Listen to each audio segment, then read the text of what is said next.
बिस्मिल्लाहिर्रहमानिर्रहीम। अफ़सर आप पर मेहरबान हो जाएगा। ये एक छोटा सा वजीफ़ा आपकी तकदीर बदल देगा, अभी आज़मा लें। दोस्तों, अगर आप परेशान हों और अपने बॉस या अफ़सर का सामना करते हुए डर रहे हों, जबकि आपका मकसद भी जायज़ हो, तो परेशान ना हों, बल्कि इस वजीफ़ा की बरकत से सब कुछ ठीक हो जाएगा। अव्वल और आखिर दुरूद पाक ज़रूर पढ़ना है इस वजीफ़ा को करने के लिए।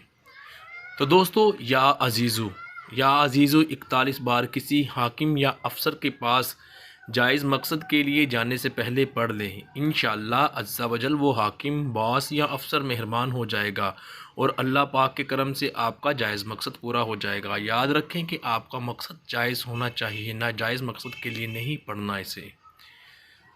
तो दोस्तों, वीडियो देखने का शुक्रिया और हम उम्मीद करते हैं वीडियो आपको अच्छी भी लगी होगी और फ़ायदेमंद भी होगी।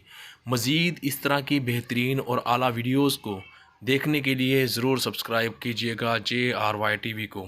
दोस्तों, आप लोगों के तामन का बेहद शुक्रिया कि आपने हमारी वीडियो को देखा।